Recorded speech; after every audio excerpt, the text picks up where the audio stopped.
I'm Don Horman. I'm with the Equipment Restoration Center at the Neat Center at Oak Hill in Hartford, Connecticut. I'd like to show you how to clean a basic piece of mobility equipment, like this manual wheelchair here.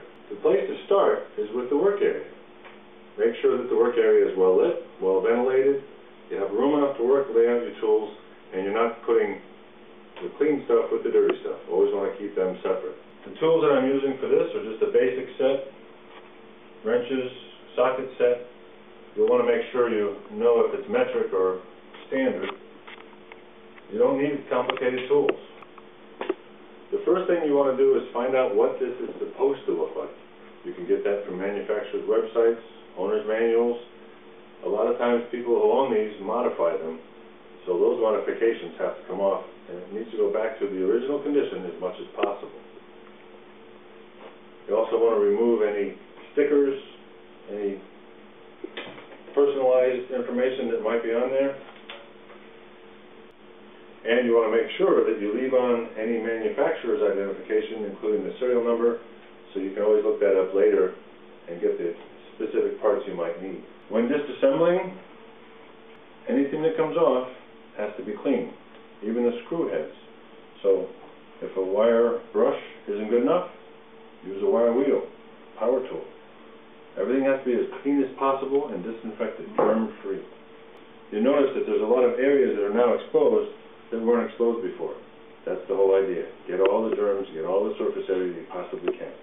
Basic manual tools are all you need to do the job, but power tools are nice also to make it faster. If any of these screws are damaged, stripped, or corroded, they need to be replaced. At this point, all of the items that I want to remove are off, and I can put it in our wheelchair washing machine. Then we would disassemble the wheels. After they're clean and disinfected in there, we disassemble all the moving parts, relubricate, remove all foreign objects that didn't get removed, and start reassembling. When removing these front casters, keep in mind that there's going to be bushings and washers coming out with them, so you don't want to lose those little parts.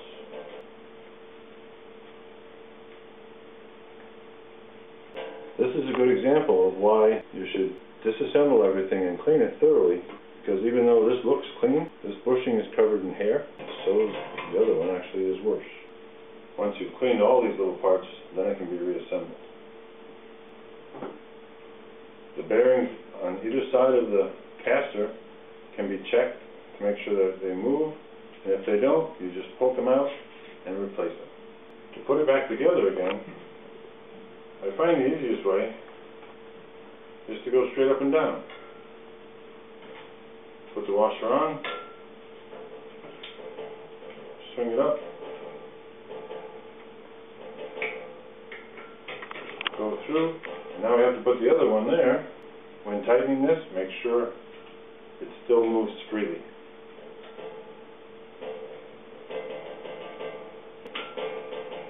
I usually go too tight and then go back. When disassembling the wheels, remember that they're threaded on both sides, so the nut comes off, and then this bolt has to be threaded out, not just pulled out.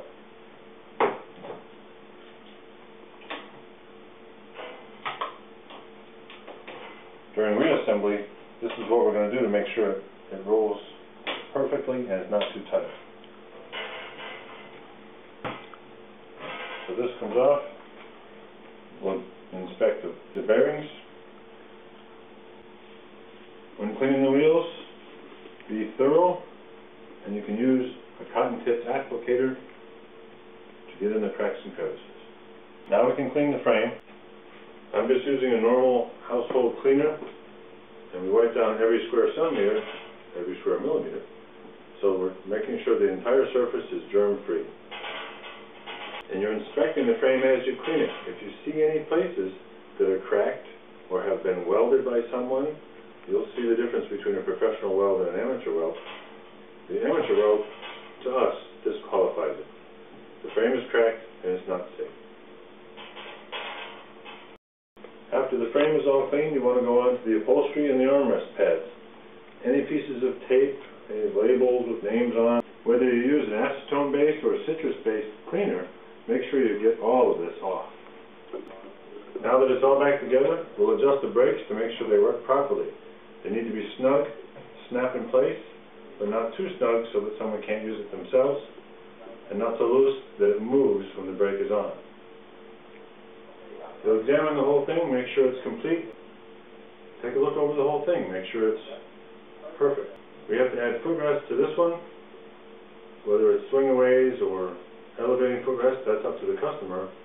Now that it's finished, you want to keep this in a clean area to prevent cross-contamination with the dirty items, and the best way is to cover it with a plastic bag.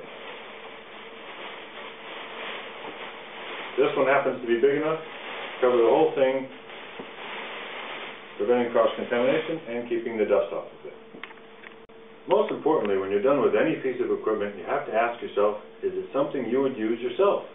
If not, clean it again. If you have any questions, feel free to contact me at the Neat Center at Oak Hill.